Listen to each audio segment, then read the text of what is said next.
Fala pessoal, sejam bem-vindos para mais um episódio do Pode Saber, episódio número 12.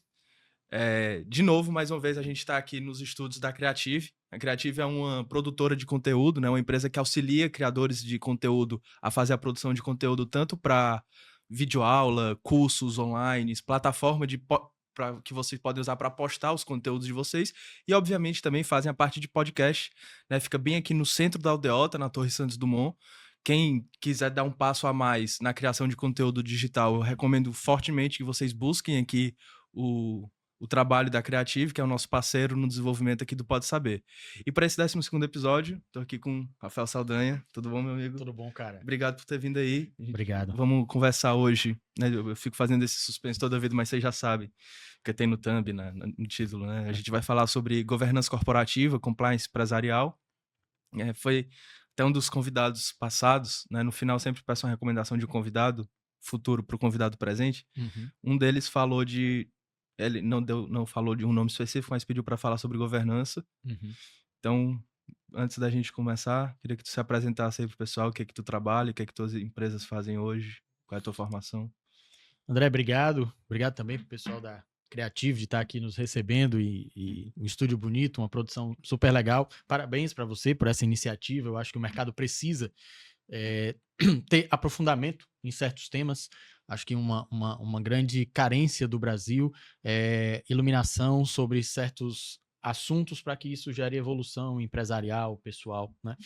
Então, sou Rafael Saldanha, eu tenho uma trajetória já no mundo corporativo desde 2007, então tá perto aí de fazer 20 anos, né? Eu tenho uma formação original em Direito e no Direito me especializei na área corporativa, ou seja, societário e tributário. E ali por 2011, 12, eu comecei a me aventurar nas áreas da administração e em 2012 fundei minha primeira empresa fora de um escritório de advocacia e desde então sempre tive dois negócios rodando, né?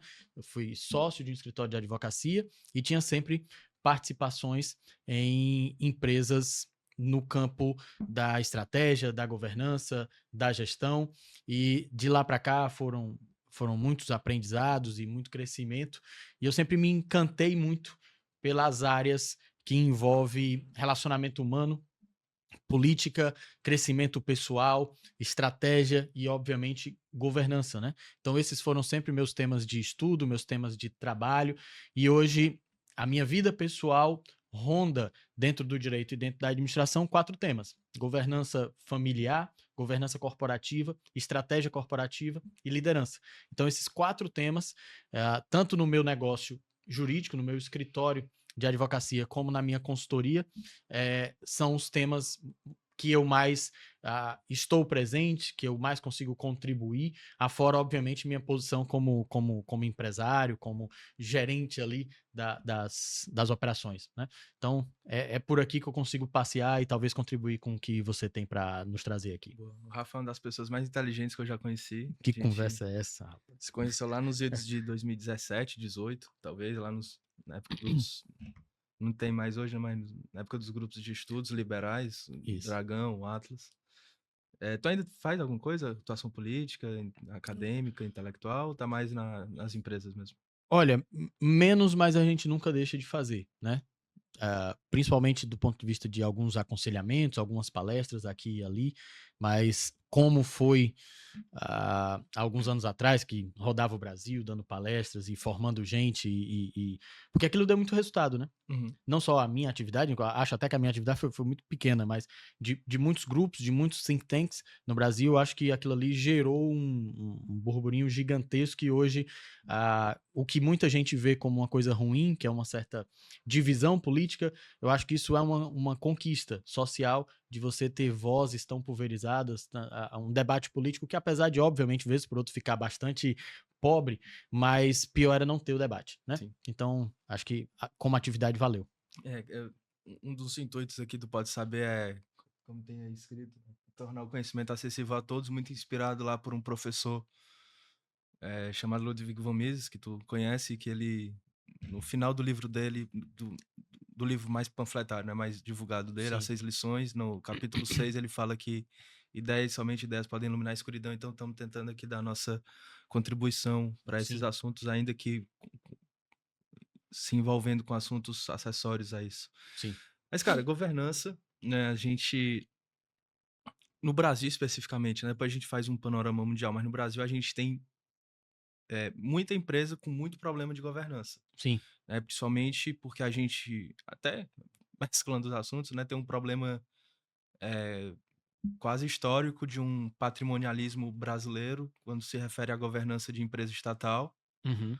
Você tem, né, alguns marcos importantes do ponto de vista legislativo, né, que foram a lei das SAs, a lei das estatais, mas você ainda vê muita ingerência da administração pública nas empresas públicas ou mesmo empresas de economia mista. E nas privadas. E nas privadas, né, a gente recentemente viu algumas iniciativas do governo federal em tentar apontar conselheiros de administração Uhum. de empresas privadas, né, e que é uma afronta séria à governança, até a própria lei das SA. Então, cara, primeiro eu queria que tu me falasse o que diabos é governança corporativa antes da gente adentrando no assunto. A governança, ela é um capítulo de uma série de temas. Num livro sobre institucionalismo, tem que ter um capítulo sobre governança. Num livro sobre capitalismo, principalmente da história moderna do capitalismo, governança tem que ser um tomo, talvez. Na administração de empresas, certamente. No direito, certamente. Então, a governança, ela toca muitos assuntos, e é difícil até ter um tema central sobre governança, porque vários temas são referentes à governança corporativa, ou só governança, porque toda instituição tem alguma governança.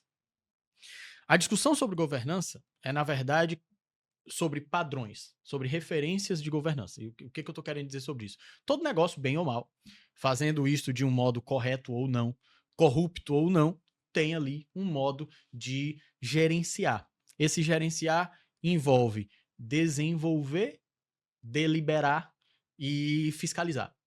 Todo negócio tem isso, até a máfia tem. Até a máfia tem seus mecanismos de controle, seus mecanismos de deliberação, né? Então, o que a evolução do capitalismo e também do Estado de Direito tenta fazer, às vezes individualmente, independentemente, às vezes de forma conjunta, como são organismos como a OCDE, que tenta juntar isso, é criar gold standards, ou seja, criar padrões de referência para como é uma boa governança. E isso tem uma resposta no tempo, não tem a resposta que se dava em 1900 é uma resposta diferente do que se dava em 1950, diferente do que se dava em 2000 e é diferente do que se dá hoje, né?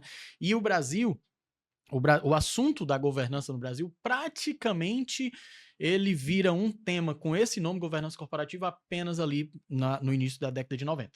Né? Existem marcos anteriores, como a lei das SAs, que veio ali na década de 70, mas a governança não era bem um tema central, apesar de ali ter alguns aspectos importantes, mas só pela década de 90 que o brasileiro começou a atentar um pouco mais para isso.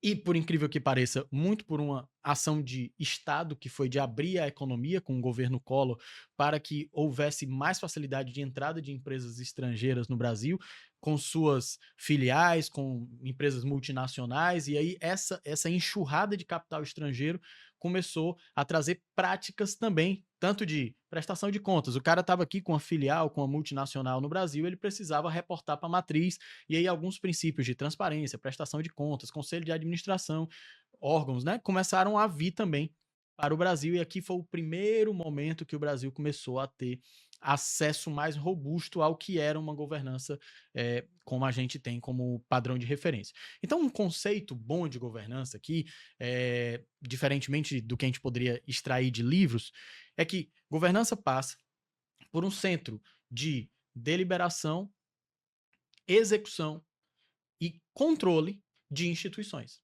Então, isso se faz através de princípios, de regras, de órgãos, para que uma empresa ou uma instituição, seja ela pública ou privada, tenha o melhor modo de ser gerido para os seus interesses e para os interesses sociais. Então, esse conceito que eu estou dando aqui, você não vai encontrar exatamente como eu estou dando em nenhum livro, mas é basicamente o que se tenta passar. Então, deliberação, execução e controle para que uma instituição tenha a melhor forma de gestão para si e para a sociedade.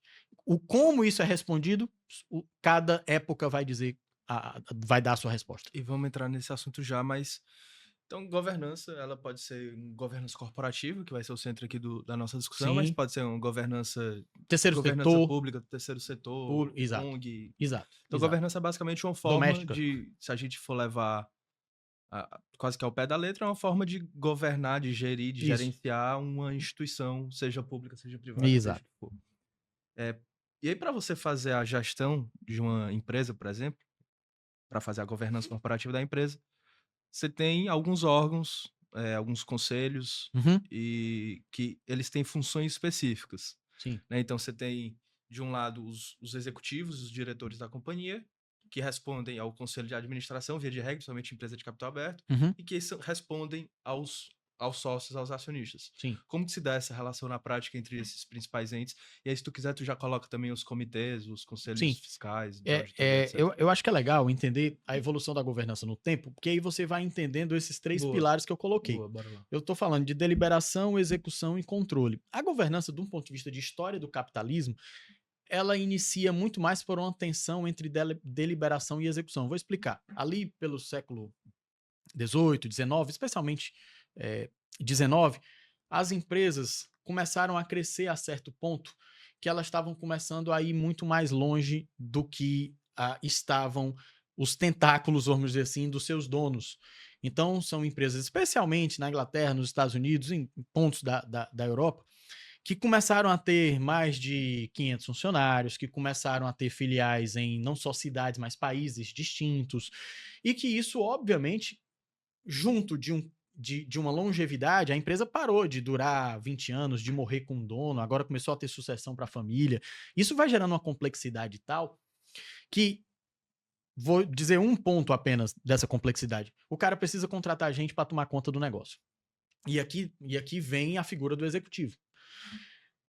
Aqui começam as primeiras tensões de governança que iniciaram os primeiros movimentos de organização de padrões de referência. Que Que é é o quê? o clássico conflito de agents lá. Exato, é o conflito de agência, exatamente. Esse conflito de agência de eu coloco um cara para ser o principal cabeça executivo, mas ele não é o dono. Quem que define o salário dele? Em teoria, ele passa por ele também a definição dos salários dentro da companhia, demissões e contratações, Forma de bônus, forma de remunerações. bônus, estratégia. Ah, mas espera aí, mas o capital investido é de um proprietário, ou de uma família proprietária, ou de alguns proprietários.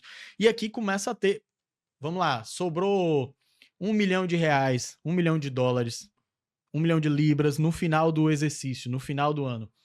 Faz o quê? O proprietário diz assim: traz para cá, divide para mim. O cara que é executivo na empresa vai dizer o quê? Peraí, a gente precisa reinvestir, a gente precisa aumentar salários, a gente precisa construir uma filial nova para gerar mais resultado ainda e tal. Esses conflitos todos são os conflitos que inicialmente dão o tom da governança entre deliberação, propriedade e execução. No meio da deliberação aqui tem um conselho de administração, obviamente, que se mistura um pouco às vezes com execução, mas enfim, essa questão entre executivos e proprietários dá um tom da governança inicialmente, né? Então, e aí vai evoluindo essa história até chegar, os mecanismos de controle vêm depois, que são as necessidades de auditoria, os conselhos fiscais, comitê de auditoria propriamente dito. Isso vem vindo depois com uma série de, nessa relação entre executivos e proprietários, aí começam as fraudes, começam os ajustes contábeis, que no final das contas são fraudes contábeis, e começam a ter tensões internamente, ainda dentro da companhia, que vão gerando essa necessidade, essa maior necessidade de controle. Como essas empresas vão ficando grandes demais, e hoje todo mundo sabe o que é isso, sabe o que é uma Apple, sabe o que é uma Tesla, que ela consegue afetar a sociedade de tal modo que afeta governo, que afeta costume. As empresas foram ficando grandes de tal modo que foram até rivalizando com alguns governos. Sim. Tem empresa que tem capacidade de faturamento maior do que PIB de estado. Cara, teve o caso, eu esqueci o nome do caso lá nos Estados Unidos, que disse que o Facebook interferiu na eleição do Trump lá, teve Sim, uma tem. super polêmica com relação a isso, disse que foi uma empresa de marketing específica que estava fazendo post direcionado para quase todos os Eleitores, né? usuários, os Os usuários do usuários de uma. Facebook, Sim. pô, como foi o nome disso? esqueci. Mas, enfim, é Sim, relevante o tamanho que principalmente essas Big Techs tomaram, né? exato. Então, mas isso antes das Big Techs, você já tinha Rockefeller, você já Sim. tinha Ford, você tinha empresas, você tinha bancos, né? Che- Exato. Então, e aí isso começou a ter os próprios estados, os governos, começaram a se preocupar com algumas coisas. Uma, para empresas de capital aberto, o quanto que essa empresa conseguia agir de forma correta com os minoritários, porque aqui é um problema social. No Brasil, isso não virou nenhuma tradição, não é sequer um costume de ter tantas empresas assim com capital aberto na Tem bolsa e muita pouquíssimas. gente investiu. O pessoal gosta, saiu uma última pesquisa, o pessoal tem gastado mais, investido mais em sistema de apostas do que na própria bolsa, né? Sim. Mas em outros mercados, especialmente o anglo-saxão, é um costume, uma tradição que empresas abram capital. Tu acha E aí, interessante? Tu aconselha teus clientes a abrirem capital? olha, Aqui no Brasil é difícil porque é você uma tem uma questão de, exigência de é uma capital questão de grande. estratégia. Sim. Eu acho que é uma questão de estratégia entre debit e equity, que há empresas e momentos que o equity é mais interessante, ora o debit é mais interessante. Eu acho que vale uma conversa mais profunda sobre isso. Mas que é uma estratégia importante o problema das empresas brasileiras é que elas sequer podem lançar mão dessa estratégia, porque não tem aí sim a governança, a estrutura, a mentalidade para ter capital aberto. O problema é esse, não é se a estratégia simplesmente é boa ou não. O problema é você não ter a estrutura para que, se você quiser lançar, Operacionalizar. você não operacionaliza, né? Uhum. Então, os governos ficaram preocupados com algumas coisas. Direito de minoritários. Isso aqui foi super relevante. No Brasil, talvez esse seja o tema central De governança. de governança, historicamente. E questões relacionadas a compliance, a cumprimento de regramentos públicos para pagar tributo, para manter certificações como alvará, licenças e coisas desse tipo de empresa que ia ficando grande demais e o governo às vezes não tinha acesso a saber o quanto ela estava em cumprimento ou não. Então, os estados começaram a entrar nisso. Eles foram entrar mais recentemente, depois desses dois temas, a partir de 2001, quando houve o atentado lá nos Estados Unidos. E aí os governos começaram a querer entrar muito na parte de regulação do compliance financeiro, de fluxo de dinheiro, especialmente entre instituições financeiras, depois que um atentado aconteceu e derrubou as duas torres centro do capitalismo através de financiamento, de estrutura de capital que passaram pelos bancos regulares. E não foi possível ter alerta suficiente para perceber isso. Então, foi uma terceira evolução, e agora vai evoluir para o campo da robótica, da segurança de dados, enfim. Então, tem uma quarta onda aqui chegando, né? Mas, enfim, é um modo de enxergar a governança no tempo e de como essas tensões entre o que acontece dentro da empresa e o que repercute fora da empresa foi construindo esses movimentos, tanto de melhores práticas internas, mas como de exigência de fora para dentro, né? Aham. Pô, cara, um ponto importante aí que tu colocou foi a relação que se dá entre os minoritários e os majoritários das companhias. Sim, Isso fica mais evidente para empresa que é sociedade anônima de capital aberto em bolsa, sim, mas você também tem a mesma relação em empresas de capital fechado. Então, demais. no Brasil é mais difícil uma pessoa física comprar, sei lá, 10, 15% de outra companhia, isso Uhum. normalmente se dá via fundo, mas de todo jeito você tem uma relação ali de minoritário e majoritário. Por que que surge dentro de um mesmo quadro societário disputas internas de algum modo? Assim, os dois entes, né, os minoritários e os majoritários, deveriam estar orientados para o futuro, para a manutenção da Sim. companhia no longo prazo. Por que que surge divergência entre eles? Bem, poder, com relação à questão de tomadas de decisão dentro da empresa, que vai desde assuntos relacionados a crescimento, e aqui volta aquele assunto do como a gente usa o caixa, né? Relacionados à gestão do dia a dia, demite quem, contrata quem, ah, toma financiamento, toma empréstimo ou não, enfim. Essas decisões, de um modo geral, essa disputa pelo poder, e que às vezes os minoritários, se bem organizados, podem dar uma canseira em majoritários, porque numa situação em que alguém tem 51%, 50%, 49% da empresa, ele tem já um poder muito relevante, mas às vezes o majoritário da empresa ele tem 35%, 30%. E os minoritários todos somados, se organizados, vão ter maioria além dele. Então tem uma disputa de poder aqui, relevante, um poder que envolve tanto questão de gestão, mas também, obviamente, questões patrimoniais e distribuições, né? E acontece muito no Brasil mesmo ilimitadas, em cenários de família, em cenários de alguém que vamos dizer, em 2000, no anos 2000, aquele cara fez todo sentido para a companhia. Em 2005 ele perdeu o sentido para a companhia, mas ele continua lá como sócio. E os outros que já não nem reconhecem mais tanto ele como sócio, ou a relação se perdeu no meio do caminho, veem aquele cara como um fardo. E aí começa a esconder informação, reduz transparência, prestação de contas já não acontece mais, as distribuições, às vezes, eventualmente pode ter algum desvio, alguma coisa desse tipo que o cara recebe menos do que deveria, criam desproporcionalidade de distribuição e esse minoritário começa realmente a ter perdas, né? Então, basicamente é isso que acontece não só em sociedades anônimas, seja de capital fechado ou aberto, mas também nas limitadas. Cara, a minha experiência maior, ela é com empresa listada, porque eu trabalho no mercado financeiro há alguns Sim. anos. Então, eu vou primeiro de contextualizar como que se dá isso no mercado financeiro, que eu conheço mais. Aham. Vou fazer o paralelo com os Estados Unidos e eu te faço a pergunta. Tá bom. Desculpa fazer uma tergiversação grande aqui. É, via de regra, você tem duas classes de ações aqui no Brasil. Você tem as preferenciais e as ordinárias. As ordinárias, elas garantem direito a voto. Sim. E as preferenciais garantem preferência na distribuição dos dividendos. Aham. E nos Estados Unidos, você tem uma estrutura parecida, mas não é igual, só que você tem várias classes de ações diferentes. Então, por exemplo, você tem uma ação classe B, que dá 15 direitos a voto, você tem uma ação classe A, que dá um direito a voto. Uhum. Né?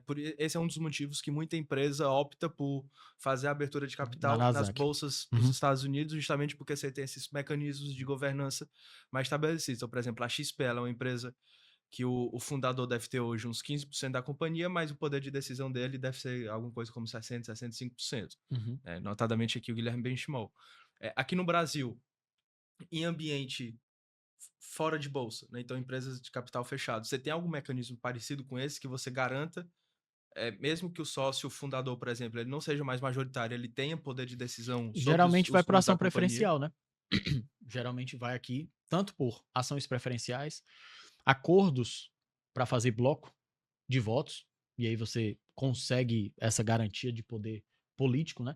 Em algumas situações, em empresas familiares, a questão do usufruto é também costumeiramente utilizado, e aqui o sujeito não tem a propriedade, mas ele faz acordos com com aquele que recebeu a propriedade para que ele tenha poderes políticos e também econômicos, muitas vezes, para tomar decisão dentro da empresa, e inclusive até se beneficiar também dos próprios rendimentos dessa empresa. Então são mecanismos aqui capazes de manter poder político, ainda que você não tenha a maioria Tu tá de votos. familiarizado com SCP? Sim, Sociedades em contas de participação? Porque sim. parece ser parecido com isso, né? Via de regra, você tem dois entes lá: um sócio ostensivo e um sócio participante. O sócio ostensivo é aquele que tem poder de decisão sobre gestão dos ativos e ônus eventuais sobre passivos. E o sócio participante é quem aplica os recursos financeiros, e aí você pode ter uma distribuição proporcional ou desproporcional dos lucros. Mas, ó, Tu tem algum aqui, problema nisso? na sociedade em conta de participação, apesar de ser chamada de sociedade, ela é muito mais um arranjo financeiro do que propriamente societário. O sócio que Até vamos. porque não é sócio, é cotista, né? Não, vamos Vai chamar pra de mesma coisa. sócio aqui, Tá. porque no final das contas vai ser aberta uma conta na contabilidade para essa SCP, e aí a Receita até exige um CNPJ, mas para fins tributários, certo? Isso não é uma sociedade típica, como seria uma LTDA, como seria uma sociedade anônima e tal. Não é um tipo societário convencional. O que existe aqui, no final das contas, é um contrato de investimento. O sócio participante, ele vai afetar um determinado capital, um determinado investimento, e ele não pode participar da gestão. Isso aqui se ele participa, ele está aqui Fugindo do e arranjo contratual. acontece muito. É que o cara quer fugir do tributo, no final das contas é isso. Ele quer fazer um investimento, se é que ele faz investimento, ele quer simplesmente receber o resultado de um empreendimento sem tributar. A isenção nos dividendos. Porque no final das contas a SCP permite isso. Mas como é a forma correta de fazer? Você faz um determinado investimento, você faz aquela afetação de um determinado recurso para um determinado empreendimento, e em cima daquele investimento que você fez, dentro desse contrato, você vai ter acesso aos resultados sem tributar. Mas o sócio que tá fora... Os resultados sem tributar, tu fala que é por causa da isenção do pagamento de imposto de renda sobre os dividendos? Aqui é uma legislação específica para a sociedade em conta de participação, que funciona paralelamente parecida com essa questão da distribuição de dividendos. Tá. Mas aí vem uma coisa importante aqui. Aqui não tem majoritário e minoritário. O que tem aqui é um arranjo financeiro de um sócio que entrou com determinado capital. Onde é que entra a governança aqui? Transparência, prestação de contas, o compliance de cumprimento do contrato original. Mas aqui eu não tenho uma relação de majoritário e minoritário, porque o sócio, antigamente chamado oculto, ele realmente não tem poder de gestão mesmo sobre o empreendimento. A relação dele é meramente econômica e financeira com aquilo ali, e aí ele vai cobrar simplesmente a promessa contratual que o fez investir aquele valor em cronograma, em onde é que o dinheiro está sendo gasto, e quando chegar o determinado momento do resultado, ele receber o resultado dele, ainda que ele participe do risco. Pode ser que não tenha um resultado. Uhum. Mas aqui não tem uma relação majoritária e minoritária. Tá.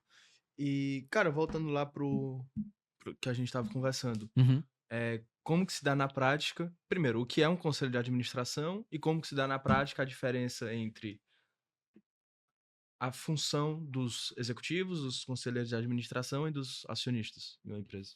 Sim, vamos lá. Então, o conselho de administração, ele nasce de uma delegação dos proprietários para constituir um órgão máximo de gestão, vamos dizer assim, dentro do negócio, em que aqueles conselheiros, inclusive, terão responsabilidade pessoal sobre as decisões, e eles vão fazer um meio de campo entre a propriedade, ou seja, os sócios, e a gestão operacional, que seriam de executivos para, enfim, todos os demais funcionários. Gerentes. Isso, todos os demais funcionários dentro daquela empresa.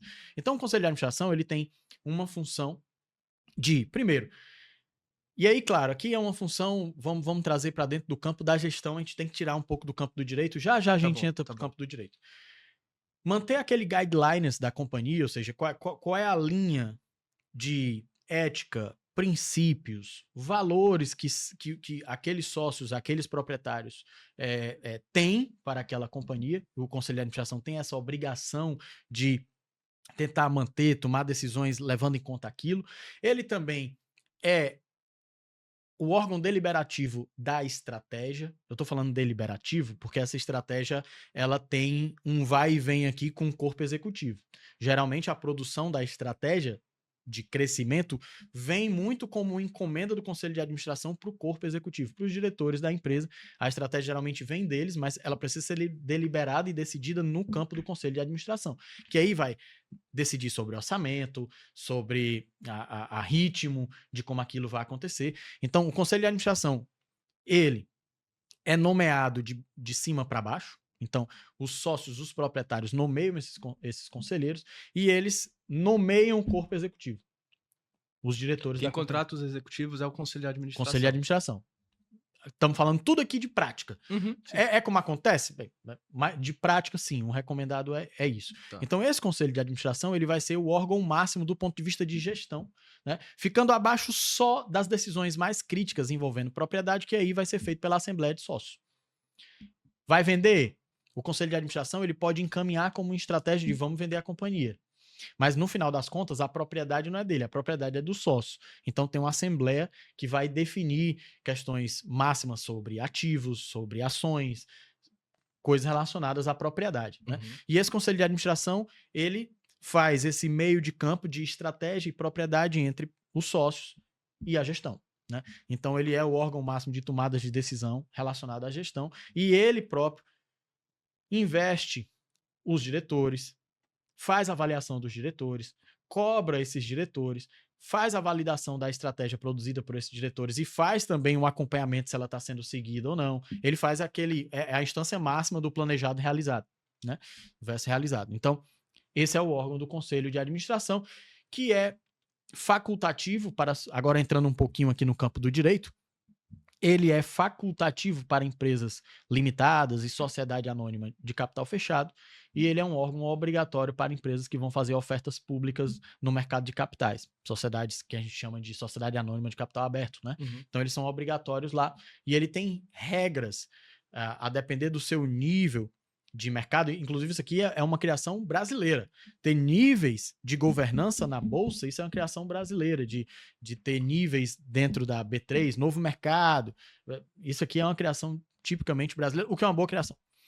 Então, vão haver regras específicas para a formatação, composição desse conselho, que inclusive o governo está querendo, vamos dizer assim, interferir mais. A União Europeia tem cota para questões de gênero. Vamos falar de SG já. E aí, no Brasil, já tem projeto de lei também para ter cota nesse sentido. Então, vamos lá. Conselho de Administração é esse órgão máximo de gestão que faz essa relação entre o corpo executivo e os proprietários, né? Aí, cara, todo mundo que fizer alguma faculdade de administração, contabilidade, for ter a aula 1 de finanças corporativas, fala que o papel das finanças corporativas, dos executivos financeiros de uma companhia, todo mundo pensa que é gerar lucro, mas não é aumentar o valor dos acionistas da empresa, né? Basicamente. Sim, é o máximo retorno. Gerar o máximo retorno. Do ponto de vista da valorização das ações. Isso. E aí o que eu queria te perguntar, do ponto de vista de estratégia, que tu também tem uma atuação muito forte. Sim. Como que tu acha que é o melhor arranjo do ponto de vista de remuneração para um corpo de executivos? É 100% um salário? É um mix entre salário e variável? Se for, como que se deveria se dar esse variável? É uma relação crescimento de EBITDA, crescimento de lucro, valorização das ações para caso de empresa de ação listada em bolsa? Então, a cada rodada de valuation para uma empresa de capital fechado, quanto maior valor essa empresa estiver sendo avaliada pelos, enfim, potenciais investidores, mais vai ser a remuneração dos executivos? Como que tu acha que deveria se dar isso? Veja, quando a gente trata de governança, a gente precisa, antes de chegar na estratégia, a governança ela trata de um investimento de capital para fins de gerar remuneração para esse capital. É por isso que o conceito relacionado aqui a indicadores de finanças corporativas tem a ver com remunerar o capital investido. É nele onde está o risco, é nele onde está a essência própria da manutenção do negócio, é naquele capital.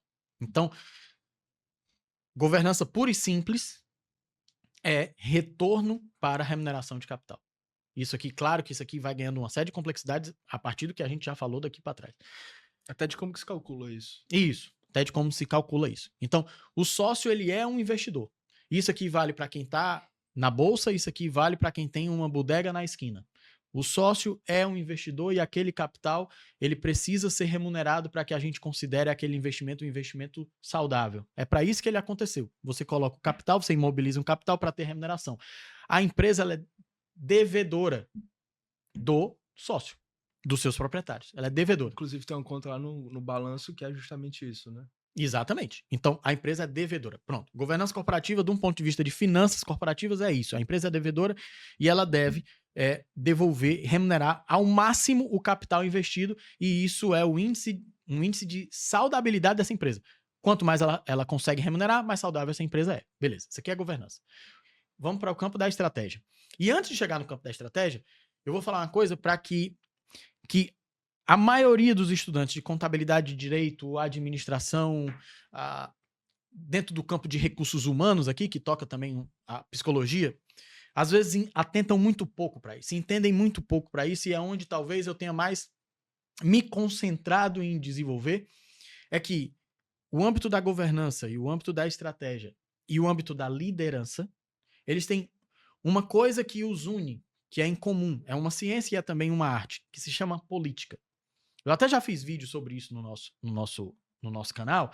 Qual é o canal? Divulga aí, pessoal. A gente tem um canal da RS Governance, tanto no YouTube, e também há materiais produzidos no Instagram, tá? Então você procura por lá os 4 temas que eu falei aqui no início: governança familiar, governança corporativa, estratégia para empresas e liderança, são os 4 temas que a gente desenvolve ali.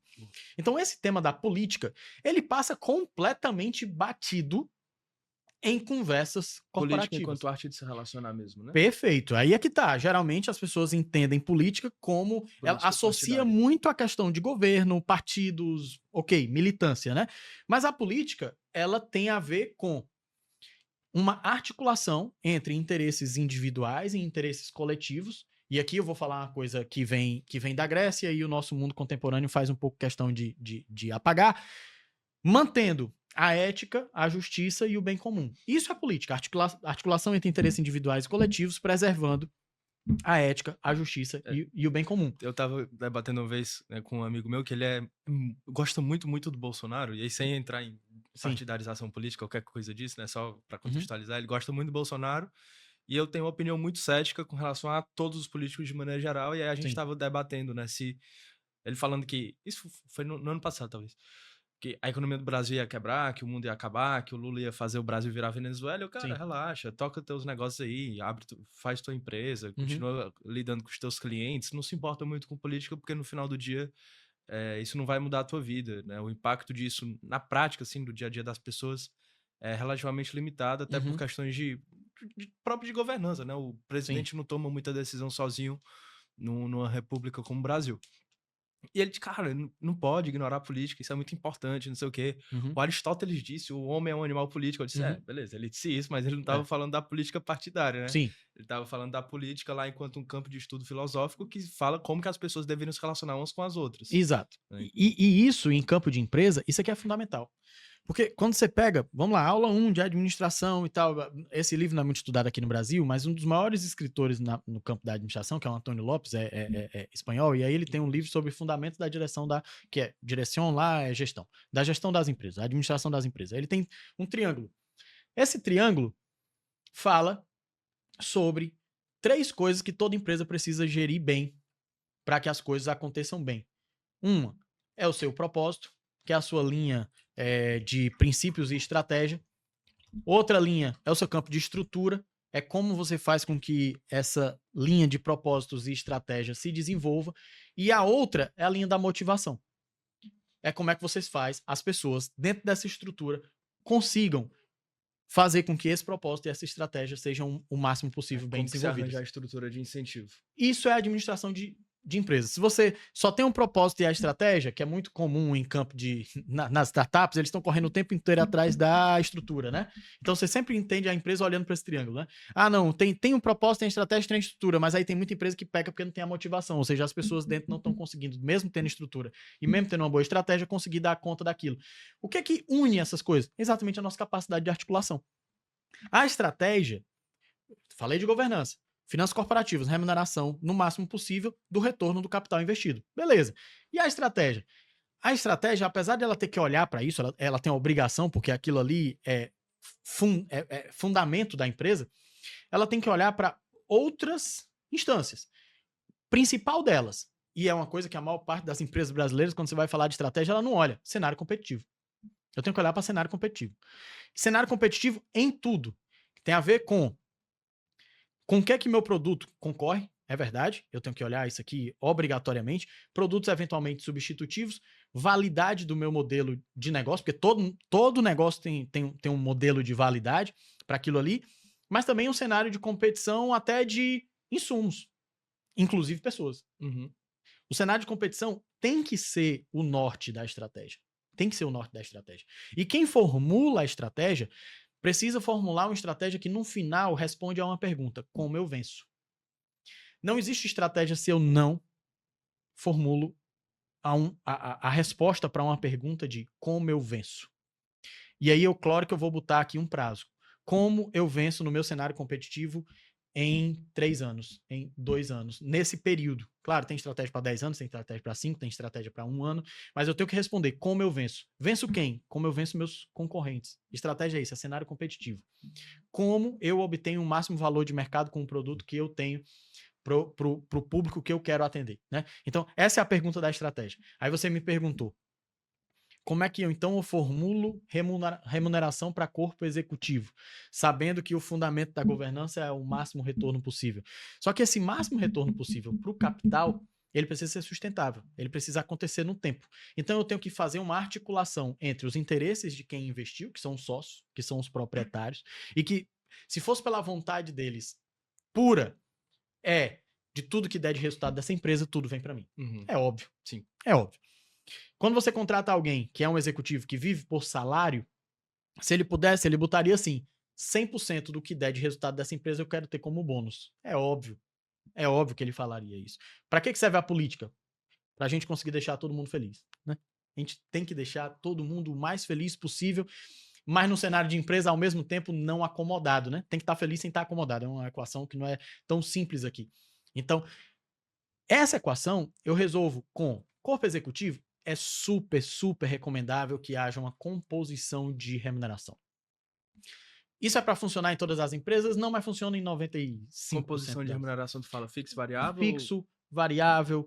Atrelada a ações mesmo, veste, Aí stock esse option. modo vai depender da maturidade do negócio, né? Tem negócio que não tem maturidade para ter stock options, que não tem maturidade para ter um partnership. Tu sabe, vamos falar como que funciona um plano de stock option? Que seria basicamente de um modo escritural formal, ou agora eu vou ter que usar uma linguagem baseada em phantom shares, que seria mais contratual, ou formal, escritural, ou contratual mediante promessa.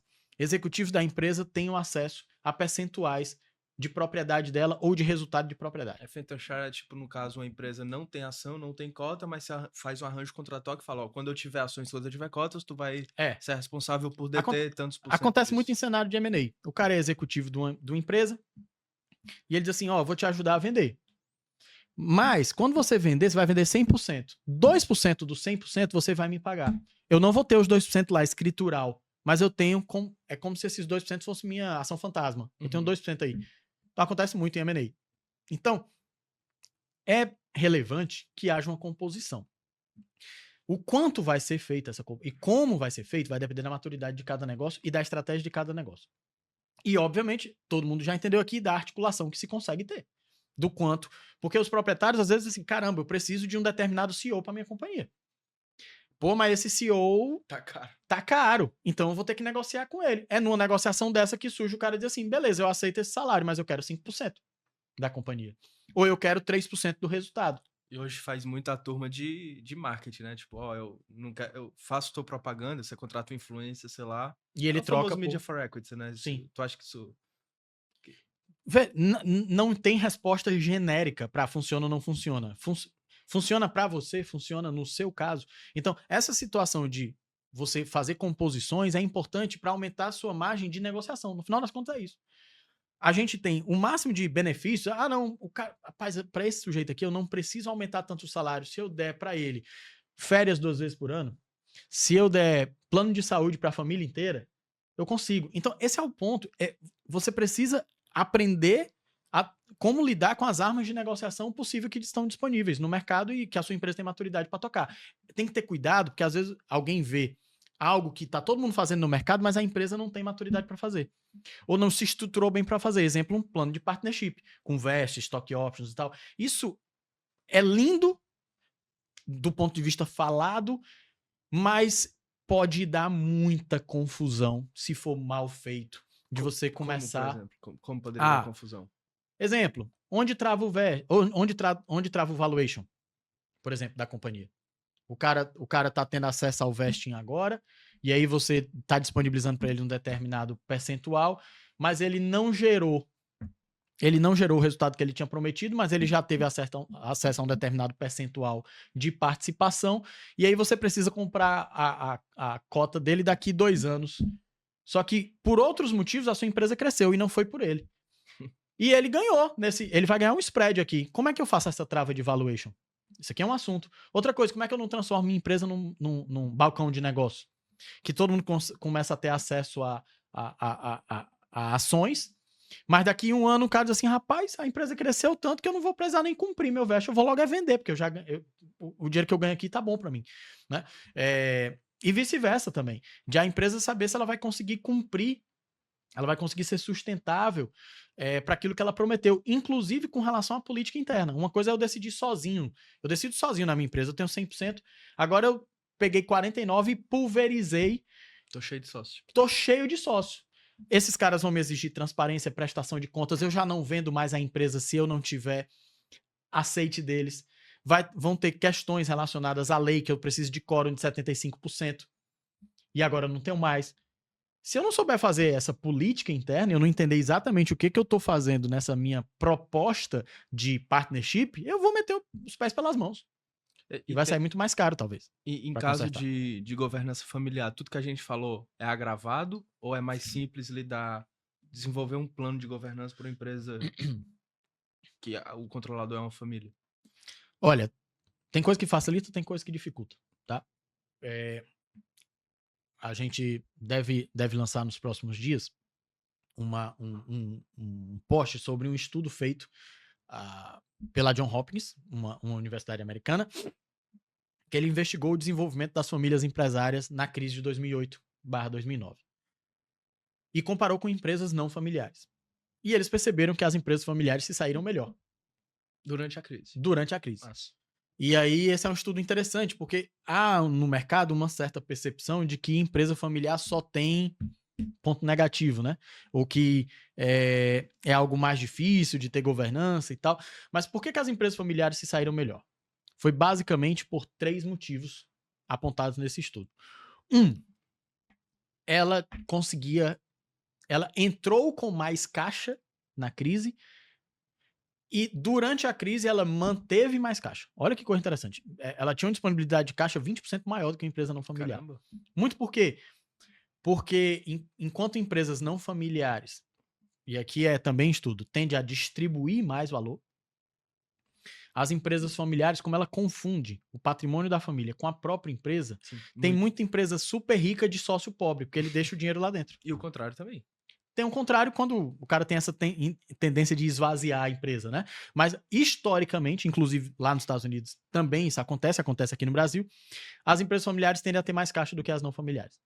Porque se eu tenho uma empresa não familiar com uma série de sócios distintos, vamos dizer assim, que não tem ligação de família entre si, tende a cada um pensar no seu, e aí o que tem ali de sobra que não está usando para nada, eles pedem para distribuir, isso é muito comum e muitas vezes até recomendável mesmo, é justo até que se faça. Mas então, num cenário de crise, esse caixa que sobrou, amigo, quem tem caixa é rei, né? O cara tem mais tecido adiposo para sobreviver ali à crise, né? Tem pouca comida, o cara tem comida estocada, ele consegue sobreviver melhor. Então, esse foi um dos motivos. Segundo motivo, relação de lealdade com os funcionários. Funcionários toparam não ter bônus, não ter aumento de salário. Lá nos Estados Unidos, por possibilidade legal, que aqui é mais difícil, ter redução de salários. Então, os funcionários não deixavam as empresas porque tinham uma relação mais, apesar de não serem família, de ter uma relação mais íntima, porque empresas familiares tendem a dar esse tom mais subjetivo, né, nas relações. Apesar disso, em muitos pontos, ser negativo, nesse cenário foi visto como positivo porque tiveram menos problemas com demissões. E o terceiro, empresas familiares tendem a ser mais flexíveis de tomar decisão, no sentido de que elas tomam decisões mais rápidas. Uhum. As negociações internas acontecem em toda empresa familiar? Não, mas tendem a ser mais rápidas. Tem um cara que é o patriarca, ele manda em todo mundo, ele assim, vamos fazer isso, acabou, tá feito. Numa empresa que não é familiar e tem vários outros agentes, a política é mais rançosa e às vezes demora a tomar decisão e ter mais flexibilidade e ser ágil, né? Então esses foram os 3 pontos apontados por um estudo de uma universidade séria, analisou mais de 500 empresas familiares, então foi um estudo super, super abrangente e perceberam que as empresas familiares se saíram melhor. Então, tem pontos que empresas familiares têm de positivo? Tem. Esses 3, por exemplo, num cenário de crise foram relevantes. Tem aqueles que são mais negativos? Sim. Confusão patrimonial, uma mistura muito, um nível de tomada de decisões emocionais muito maior, né? E a Ernst Young, ela lançou um estudo há coisa de 15 anos atrás sobre a medida do valuation de uma empresa familiar. Uma empresa não familiar é 100% relacionado a fatores econômico-financeiros, né? Valor de marca, tudo você tenta transformar em valor econômico.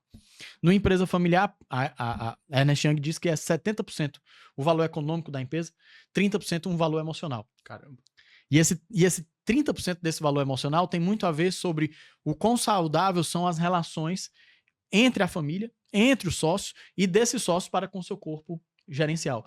Quanto mais esse fator emocional tiver bem relacionado, mais essa empresa vale, inclusive para quem compra de fora. A transição é mais bem feita, a empresa tem uma governança melhor, o conflito na tomada de decisão para eventualmente ter um equity, ter um fundo ali, um private equity dentro, vai ser mais fácil. Então, o valuation tem que ser feito diferente de uma empresa familiar. Tem que ser feito diferente? Tem. Porque, A Ernst Young recomenda que seja feito diferente, que você não analise só fatores econômicos, mas também fortemente os fatores relacionais. Porque o fator relacional afeta diretamente o valor econômico para a tomada de decisão e coisas assim. Né? E para fazer planejamento estratégico de governança, especificamente, planejamento de governança corporativa. Na Claro, tua com certeza, prática, totalmente diferente. Totalmente mas diferente. tu acha mais fácil, mais difícil? Por quê? Olha, eu tenho um exemplo. Dos teus clientes, eu tô falando, né, pode ser nichado e tal, mas assim, o que tu tem visto aí no... Geralmente é mais difícil por um motivo. Porque o nível de imersão emocional e de política relacional extra-empresa é obviamente muito mais forte. Tem uma requisitação muito mais forte. E isso exige, vamos dizer assim, vários âmbitos de negociação. Enquanto numa empresa que eu não tenho uma família que seja um órgão influente ali dentro, eu preciso de definir a deliberação, que seria a parte executiva, ou um conselho de administração, ou o próprio corpo executivo, e os sócios, né? Eu tenho 2 fóruns para olhar. Numa empresa familiar eu tenho 3, que eu tenho que olhar o fórum da família. Porque aquele fórum da Mas família... família não já é já não são os Não necessariamente. E outra coisa, eu tenho uma obrigação, por padrão de governança, de separar. Mesmo que a família seja também sócia única, eu tenho que separar. Porque no assunto da família, eu vou ter as férias, eu vou ter o Natal, eu vou ter o investimento em educação da família, eu vou ter uma série de situações que são pautas da família, e eu vou ter os assuntos próprios da empresa e dos sócios, que são outros assuntos. Crescimento, participação acionária, stock options, isso aqui não tem nada a ver com família. Uhum. Isso aqui são assuntos relacionados a conselho de sócios, vamos dizer assim. E muitas vezes o fórum da família ele é mais amplo. Ele é mais amplo. Vamos lá, vamos dizer que numa empresa que tem um casal de sócios e eles têm 5 filhos. No fórum da família participam 7. No conselho de sócios só pode participar 2. São pautas diferentes, são decisões diferentes e muitas vezes, geralmente, são membros diferentes também. O conselho de família tem que estar pronto para receber, treinar, orientar herdeiros. Então tem famílias que têm a Hermes hoje. A Hermes tem 120 herdeiros ativos. Isso é um fórum de família. E tem 30 sócios familiares. Eles vão ter outro fórum. E ainda tem um conselho de administração, que também tem um CEO. A Hermes, por exemplo, sempre o CEO é da família, estão na 6ª geração. Então veja, são 3 âmbitos para eu coordenar e para eu alinhar, e mais uma vez a gente volta para onde? Para a necessidade política de articulação, deixando todo mundo feliz e ao mesmo tempo não acomodado, porque eu preciso gerar um cenário de crescimento. Né? E veja, família também tem outros modos de gerar avaliação. Empresa, o que a gente fala muito? Meritocracia, né? Uhum. Eu meço as pessoas pelos seus resultados. Se uma família faz isso, essa é uma família doente. Eu não posso medir meu filho pelos resultados que ele dá. Óbvio que não. A família é o ambiente do amor, do perdão, da reconciliação, de investir mais uma vez, de acreditar. Esse é o ambiente da família, né? Só que, obviamente, eu tenho que proteger a empresa para, ao máximo, gerir a empresa pelo que a empresa requisita, e eu tenho que proteger a família para eu não levar um modo de gerir uma empresa para dentro da família. É por isso que eu tenho que dividir realmente esses âmbitos, né? Então, por tudo que eu estou falando aqui, você já deve estar percebendo que é um trabalho mais complexo. E o uso da governança para atração dos investidores... Calma, antes disso. No que tu tem visto aí na prática, o pessoal tem feito mais planejamento de governança e estruturação de governança corporativa, por quê? Para crescer a empresa, para pensar já num... sei lá, no caso de uma família familiar, de uma empresa familiar, da empresa deixar parte das funções executivas, então querem estruturar É bem dividido e depende do momento da empresa. Tem muita empresa que entra no mundo da governança e do compliance porque ela exporta muito e como ela se relaciona com agentes no exterior, eles demandam mais compliance. Se tem um sócio no exterior, ele vai demandar mais compliance, mais governança. Comum. A empresa está querendo se posicionar para venda. Ela entra obrigatoriamente no cenário da governança, né? Esse é o que mais tem? Empresa Adequando governance compliance para atração de investidor? Geralmente são cenários. Eu vou dizer assim: geralmente é por motivos externos. O que é um motivo externo? A empresa Auditoria. licita Ah, tá. e aí o governo exige que ela tenha um programa de integridade. A empresa tem um vendedor ou um sócio ou um comprador no exterior e ele requisita governança. A empresa está querendo ser vendida e ela entende que compradores profissionais, seja uma empresa concorrente maior ou seja um fundo, vão exigir mais governança. Esses motivos externos são os principais gatilhos que movimentam uma empresa para ter mais governança e mais compliance. Existem motivos internos? Também acontece. Geralmente, conflito entre sócios, um conflito ainda resolvível, em que os sócios estão se desentendendo, geralmente não por questões éticas, mas por questões de comunicação, de prestação de contas, de um não conseguir entender exatamente o que o outro está fazendo. Então, esses motivos internos podem gerar governança. Desalinhamento familiar, ou não tem um desalinhamento familiar, mas crescimento familiar. Já tem 3 gerações vivas e em idade de trabalho, ou seja, o meu neto já passou dos 18 anos, então isso aqui também é um motivo interno que gera. Os motivos externos, na minha experiência, são mais, vamos dizer assim, são mais presentes. Eles geralmente são os mais fortes. Mas em cenário, por exemplo, de empresa familiar, os internos pesam bastante também. E tu pega muita divergência quando tu faz planejamento sucessório ou não? Uhum. Com certeza. Quais que são aí uma empresa que já tem uma estrutura de governança bem estabelecida, facilita no processo de planejamento sucessório? Facilita. Como? Facilita. Tem alguma relação planejamento sucessório e governança? Tem. Do ponto de vista, vamos lá. Primeiro a gente tem que separar aqui as sucessões. Tá. Porque existe a sucessão patrimonial, existe a sucessão empresarial, que é da gestão. Tá?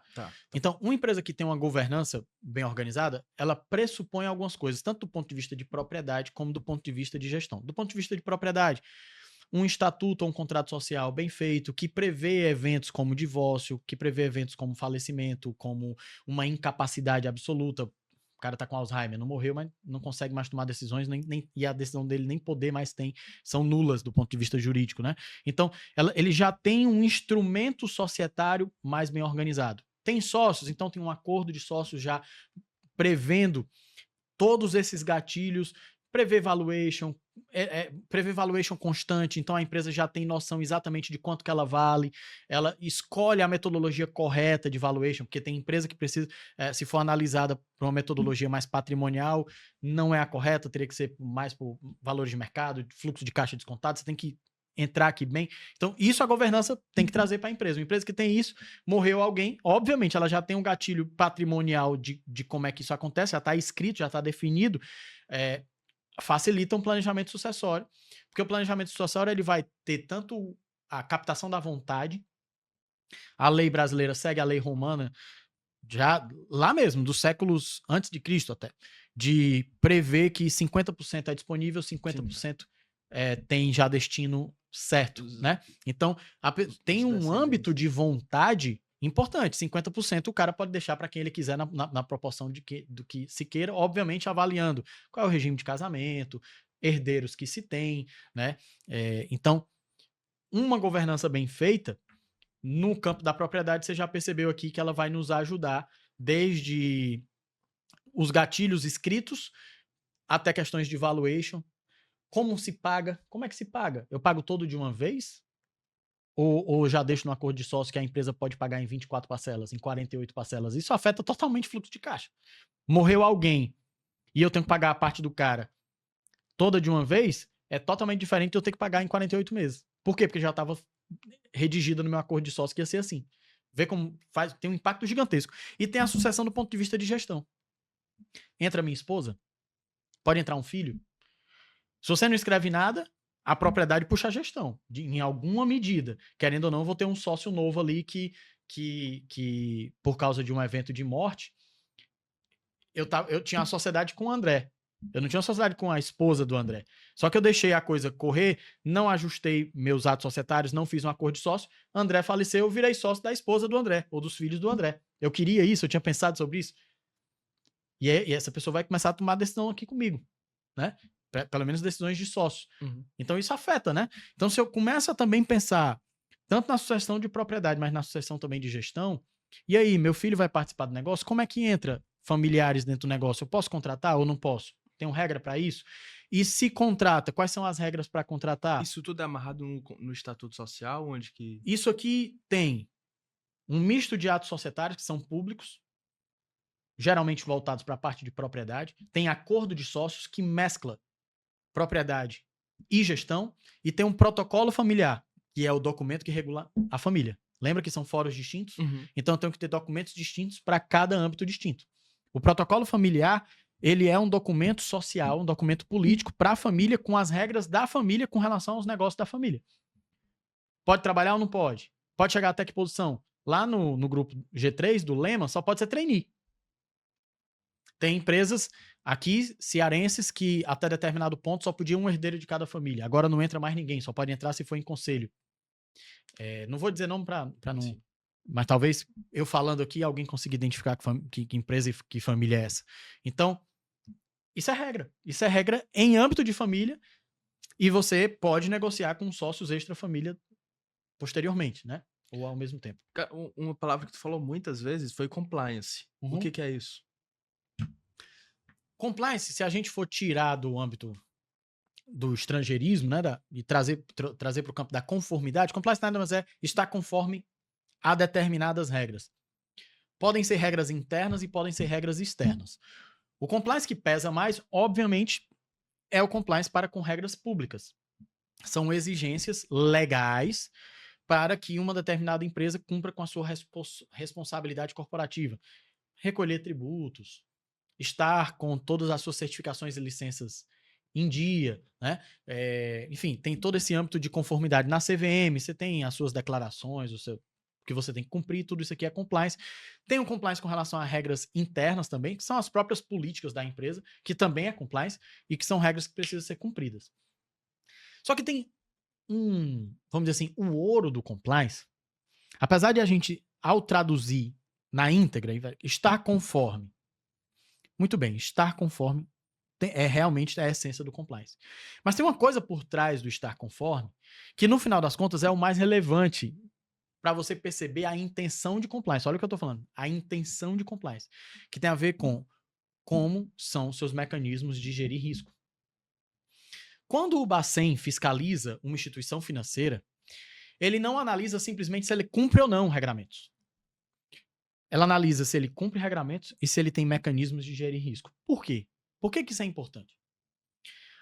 Porque é no mecanismo de gerenciar risco que eu percebo o quanto aquela companhia, que pode ser uma estatal, que pode ser uma empresa de capital 100% privado, ela tem anticorpos, ela tem capacidade de prevenir riscos, de detectar riscos e de combater riscos. Porque, às vezes, você tira um retrato da empresa e parece que ela está cumprindo tudo. Só que se ela tem mecanismos frágeis de gestão de risco, no final das contas, aquela empresa é talvez um agente pior de mercado do que uma que está com uma ou duas não conformidades, mas porque ela mesma percebeu, ela mesma identificou, porque ela tem mecanismos internos de gerenciamento de riscos e que ela, obviamente, uma empresa que tem mecanismo de gerenciamento de risco vai ter muito mais não conformidades do que uma que não tem, porque ela não está nem olhando, ela não está nem percebendo. Então, tem algo que se fala menos e precisa se falar mais dentro do âmbito de compliance, seja qual for, conformidade à LGPD, conformidade ao Bacen, à CVM, conformidade à lei de licitações, seja qual for o âmbito de compliance que nós estejamos falando, além de cumprir ou não cumprir, eu tenho que perguntar, está gerenciando risco ou não está? Isso aqui é fundamental para compliance. Então, o compliance virou uma linguagem de mercado porque o mercado fica cada vez maior. O que significa um mercado cada vez maior? Eu tenho mais agentes competindo, eu tenho mais agentes que não se conhecem competindo, eu tenho mais agentes sobre legislações completamente distintas interagindo. Eu tenho gente no Brasil comprando da China que o chinês já comprou da Rússia, e que esse cenário é o cenário inverso do que acontecia na década de 30 para quem estava lá no Quixadá e comprava e vendia para a pessoa que ele encontrava no restaurante no final de semana, que ia à missa com ele. Era uma sociedade baseada na confiança. Uhum. Que é a sociedade histórica. Do daqui para trás é sempre... Historicamente é mais ou menos assim. Toda sociedade que pulveriza, ela precisa regulamentar mais, ela precisa de mais compliance. O compliance é uma exigência da desconfiança.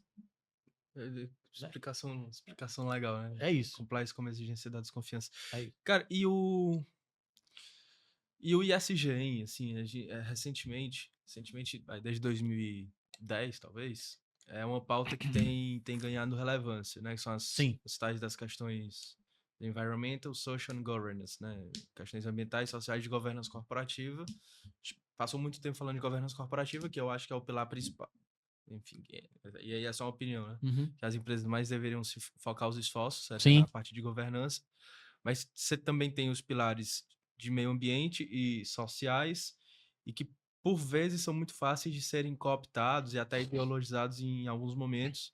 E aí você tem algumas empresas fazendo lambanças com isso, né? Um caso muito evidente é o da Disney, que foi por um caminho de aceitação e de até, às vezes, propagação de uma cultura específica, né? Que chama de cultura woke, e que, enfim, teve uma destruição de valor brutal dos acionistas. As ações chegaram a cair, sei lá, 40%, 45% em alguns anos.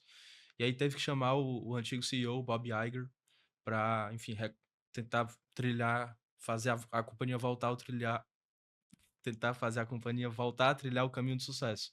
Mas, e tem, né, aqui pra gente dar um exemplo, um cara que fala muito de ESG aqui no Brasil é o Sérgio Rial, que era CEO do Banco Santander. Uhum.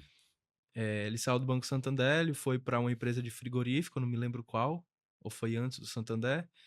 Um pouco depois, recentemente, ele foi para as lojas americanas e foi quem desembaratou lá todos aqueles problemas de, sei lá, contabilidade criativa, talvez, se a gente possa usar um eufemismo aqui. E ele fala muito que o ESG deveria ser visto não como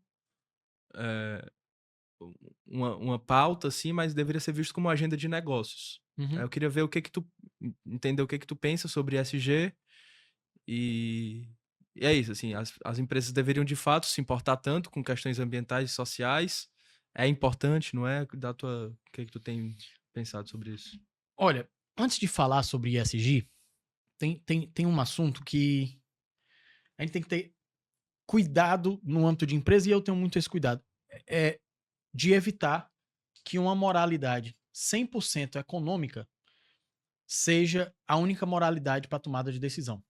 Porque, no final das contas, eu mal considero isso uma moralidade, mas em certa medida seria como se fosse o nosso padrão ético viesse simplesmente sobre o que gera valor econômico e o que não gera. Então, todas as decisões de alguém ou de alguma, ou de uma família, ou de um grupo, fosse simplesmente sobre gerar valor econômico ou não, isso é uma coisa meio doentia, tá? E é uma coisa que é perigosa quando a gente está no âmbito de empresas, de competição, do capitalismo, porque, obviamente, existe uma inclinação para que nós tomamos decisões baseadas nisso, mas isso tem que ser um elemento de decisão, não pode ser o único elemento de decisão. E por que eu estou falando isso?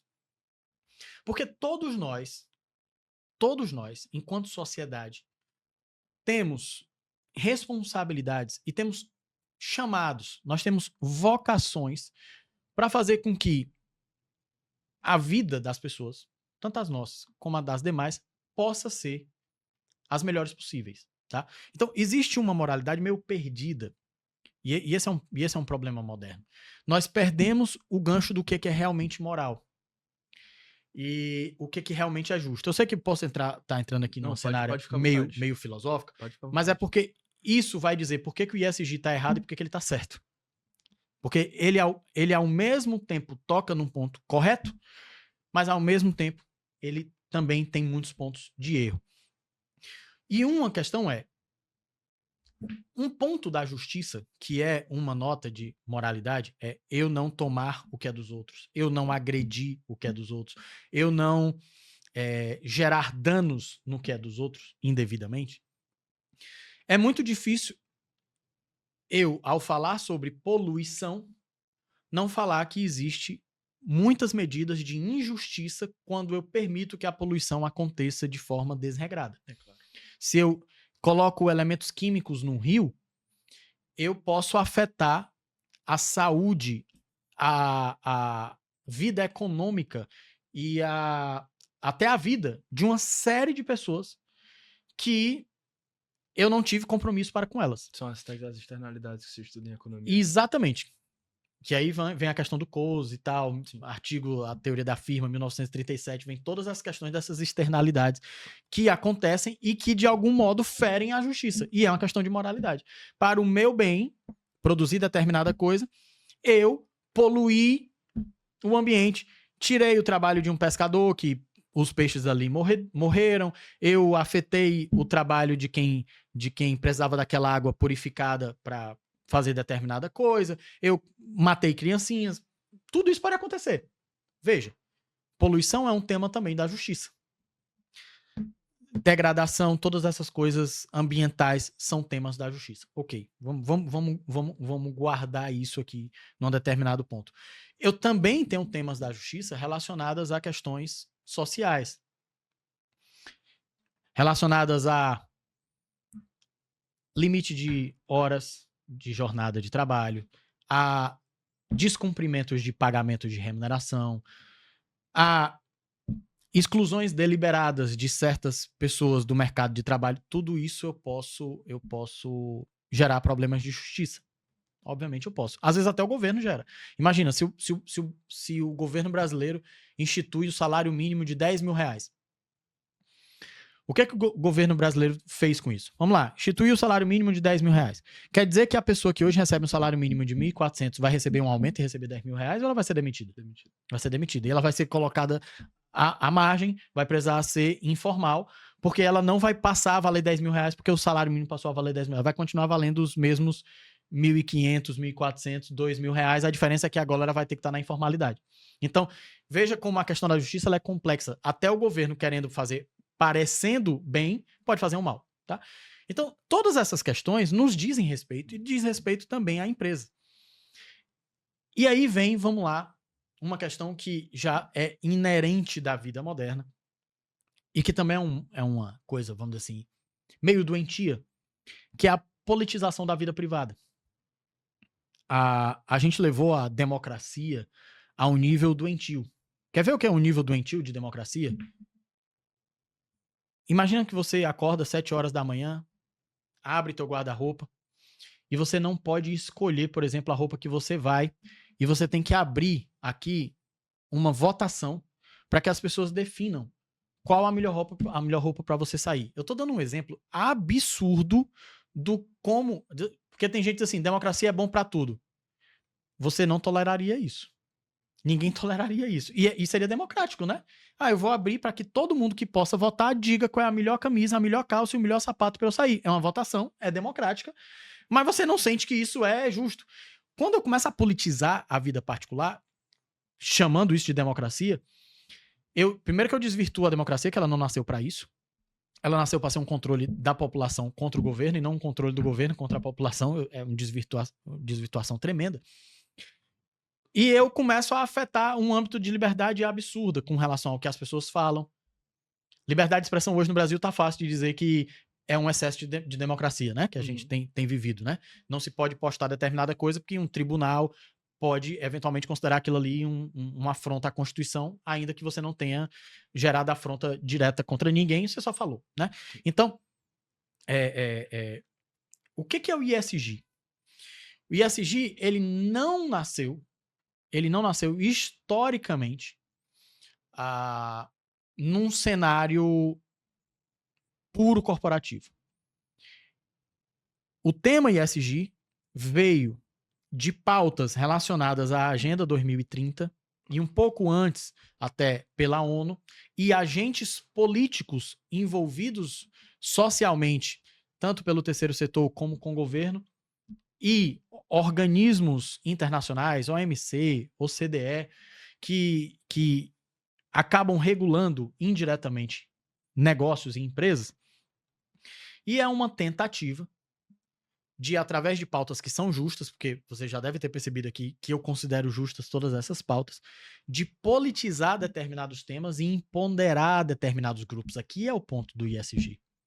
Quem é que define o que é poluição ou não? O que é que define o que é inclusão ou não? O que é que define quem tem que estar no conselho ou não? Qual é o percentual que tem que estar no conselho ou não? O que é que define quanto a empresa tem que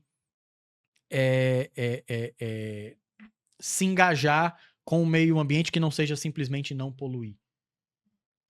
Esse ponto de quem define qual é o justo é que é um ponto que tem que ser melhor discutido.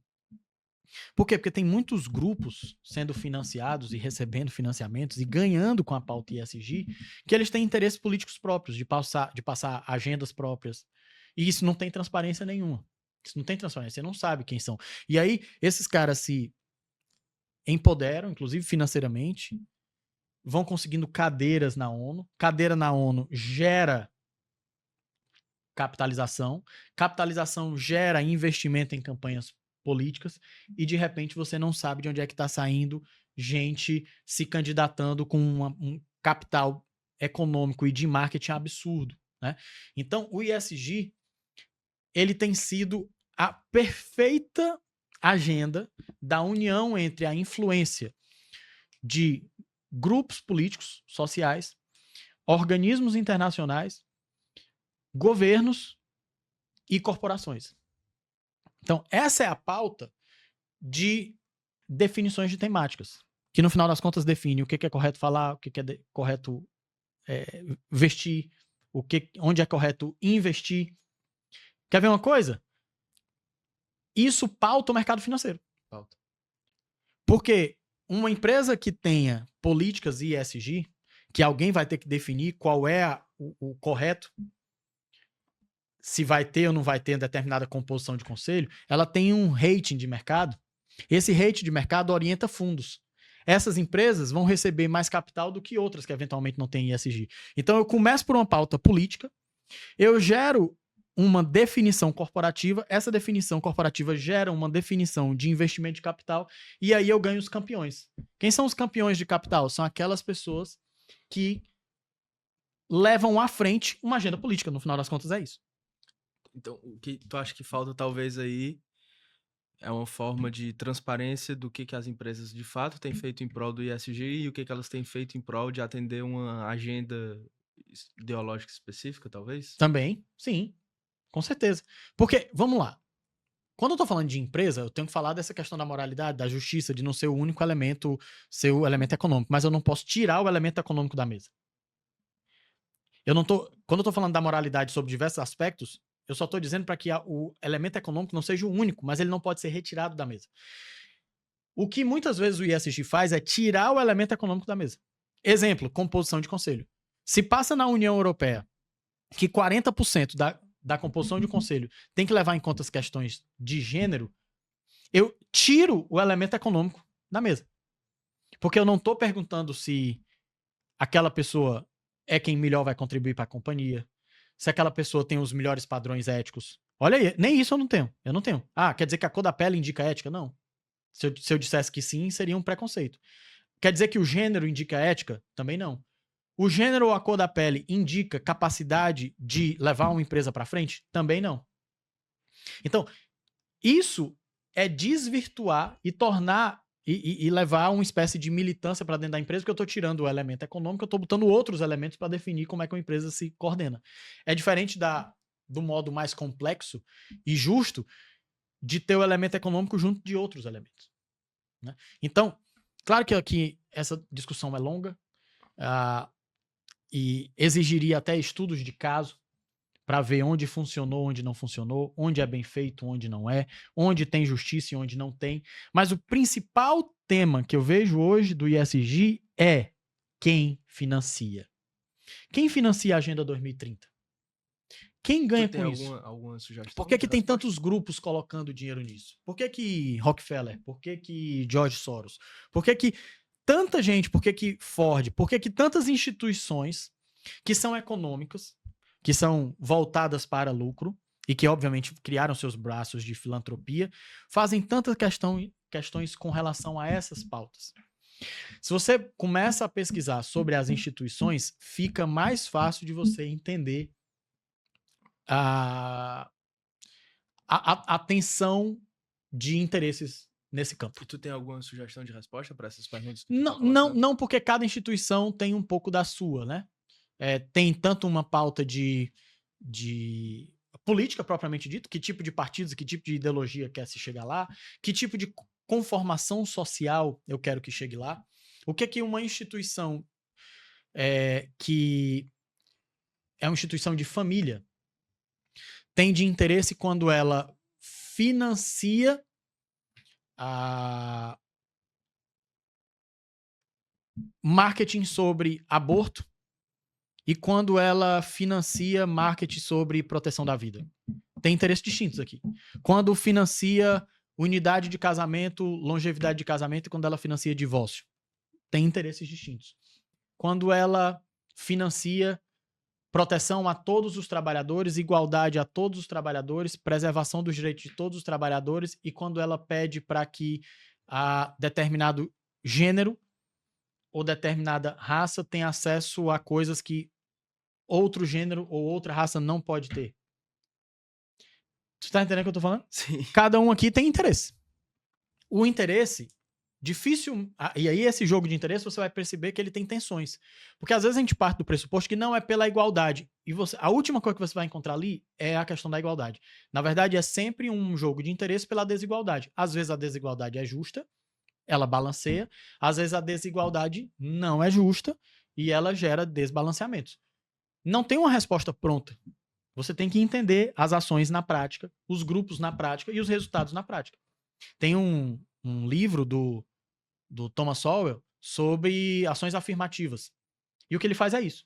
Ele pega uma série de ações pelo mundo, exatamente nesse campo do ESG, nesse campo do social, do ambiental, e ele vai fazendo assim, o que se queria e o que se gerou. E aí vamos pegar os agentes que incentivaram e o que no final das contas aconteceu. Isso aqui é uma coisa importante.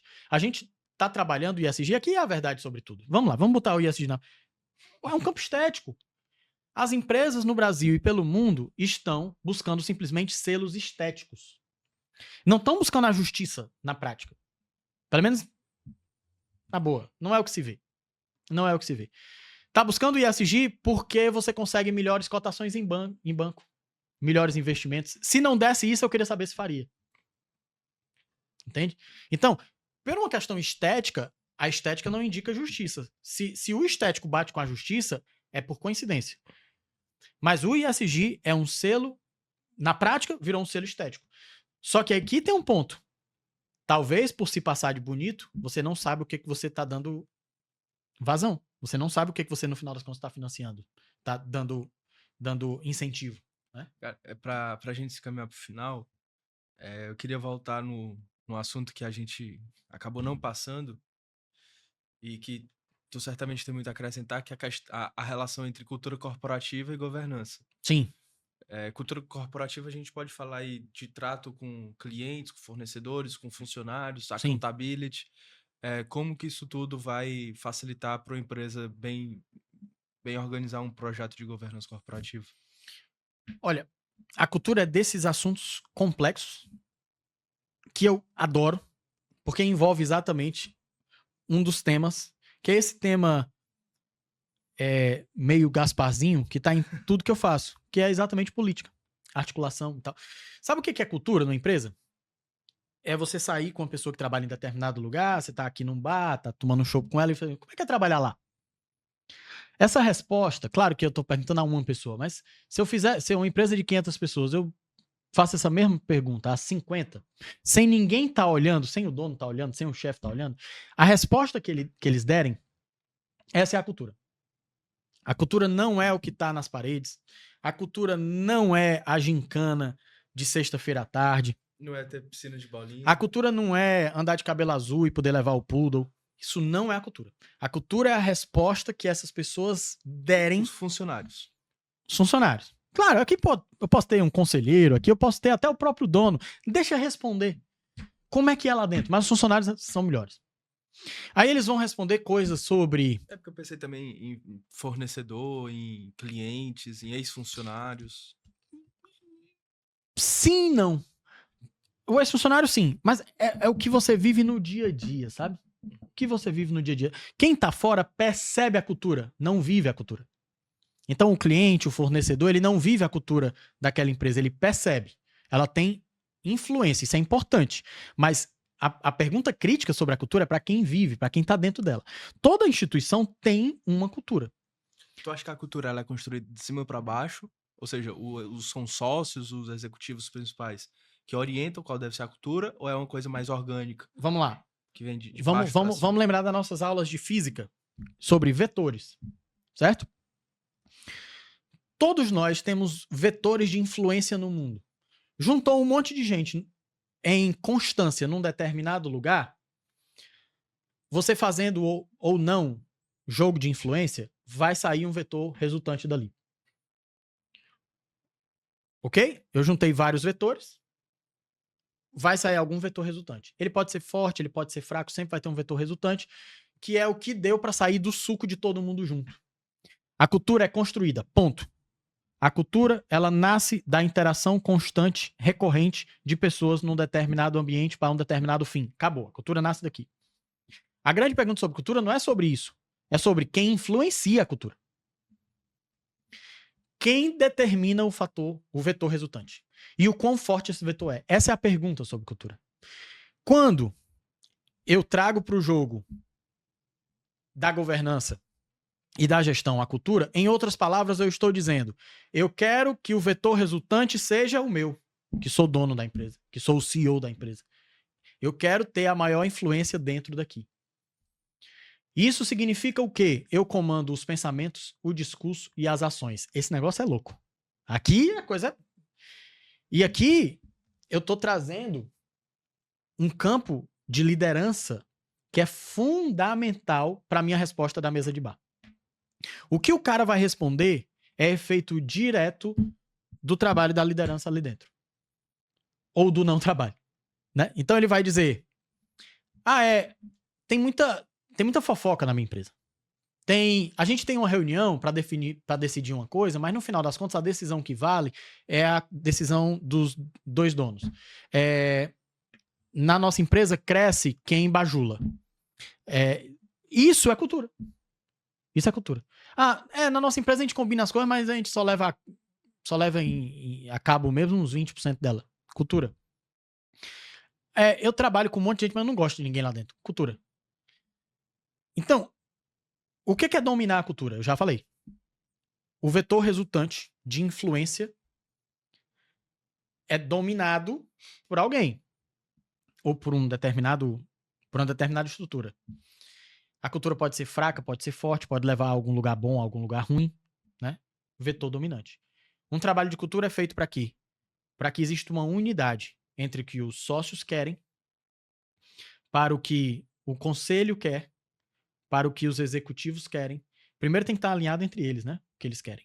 E você fazer com que todo mundo dali para baixo queira também. Quais são os requisitos para uma empresa ter uma cultura forte, bem estabelecida, assim, tipo... Cara... Eu não sei, eu só sei que você tem que dominar 3 coisas. Os pensamentos, né? Eu tenho que dominar os pensamentos, as falas e os comportamentos. Se a mentalidade... Quais são pensamentos, falas e comportamentos de uma empresa com uma cultura forte, uma cultura estável, de crescimento... Que segue o alinhamento dos 3 que eu falei. Se é boa ou não, não sei. Não existe cultura boa e cultura ruim dentro de uma empresa. Não, existe. Eu posso ter uma ideia... A minha ideia qualitativa é mais sobre funciona do jeito que a alta gestão e os donos querem que funcione. Quando eu digo se ela é boa ou não, é porque pode funcionar, mas ser antiética. Uhum. Entendeu? Sim. Pode ser que a empresa seja uma fraudadora pública isso é o que os sócios querem, isso é o que os executivos querem, e isso é o que todos os funcionários querem. Tá todo mundo alinhado, mas não é uma cultura boa, porque ela não tem uma finalidade de justiça. E o que é uma cultura forte e uma cultura fraca, que tu comentou antes? Isso é uma cultura forte. O meu critério de cultura é que ela seja forte e boa. O bom, ela tem que ser ética, tem que ser justa e tem que ser em prol do bem comum. Ela tem que ser boa para a empresa, tem que ser boa para quem tá fora da empresa. Ok. Então, os pensamentos, os discursos e as ações têm que ser fortes e boas. Forte, alinhamento interno. Boa, tem que gerar bons frutos. Isso é uma coisa saudável. Isso é exatamente não deixar que o elemento econômico, o elemento intrusivo, seja o único na mesa. Eu também tenho que ser ético, eu também tenho que ser justo, eu também tenho que visar o bem comum. Uma cultura que é forte porque é alinhada, mas é uma cultura mafiosa, ela não é boa. Cara, já se caminhei pro final, acho que é a segunda vez que eu falo isso, né? Mas agora mesmo, tem alguma mensagem final, algum tema que a gente não comentou que tu acha importante de falar? Se não tiver, só dá uma mensagem final aí pro pessoal, um resumo do que a gente conversou. Eu acho que esses temas que nós estamos falando aqui, eles tocam a uma dimensão humana muito presente na nossa vida. Todos nós temos trabalhos, sendo donos ou não de uma empresa, nós vivemos em sociedade, nós estamos, enfim, num país, num planeta, e todos esses temas nos tocam de forma direta ou indiretamente e numa, vamos dizer assim, num volume de intensidade que às vezes a gente não se dá conta. Mas tudo isso diz respeito a coisas importantes na vida. Ser útil, gerar valor, não ferir o que é dos outros, não tomar o que é dos outros, construir grandes coisas. Eu acho que isso é o que está por trás de um negócio, isso é o que está por trás de uma instituição, isso é o que está por trás de uma vida que vale a pena. Então, tem alguns, vamos dizer assim, uma certa mentalidade brasileira que eu acho que ela precisa ser melhorada, na verdade precisa ser ressignificada. O brasileiro tem uma visão de humildade que, na verdade, ela beira geralmente uma visão de covardia, né? Que é de se contentar com pouco. Se contentar com pouco não é bonito. Bonito é talvez você estar submetido ao pouco e não se revoltar, mas se inclinar a construir coisas relevantes. E aqui eu não estou falando só de riqueza, não. Essa magnanimidade, que é fazer coisas grandes, inclusive fazer um projeto da sua vida, uma coisa grande, é fundamental para todo mundo. Isso é fundamental, porque só quem está disposto a quem tem essa ambição do grande tem capacidade de ser bom. Quem está sempre disposto ao pouco, ao ruim, geralmente essa pessoa também não faz coisas boas. Porque o que é bom exige sacrifício. Então, a minha forma de entender o mundo empresarial, que antes disso é de entender a dimensão das relações humanas, ela parte de certas conotações que eu acho que o mundo empresarial tem muito a ganhar.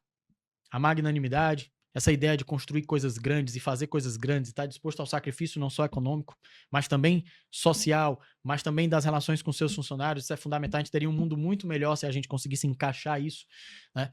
De tantas famílias e de tantas empresas que se deterioram não porque não tinham uma boa posição de mercado, mas porque se relacionavam mal.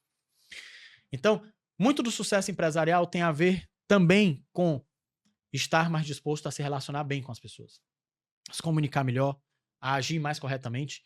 Governança e compliance, eu até falei aqui, né? Elas são resultados de um mundo de desconfiança. A gente falaria menos disso se as pessoas agissem mais corretamente. Então, para você que está nos assistindo, que é ou profissional ou que é empresário, dê mais importância à dimensão humana nas coisas que você faz.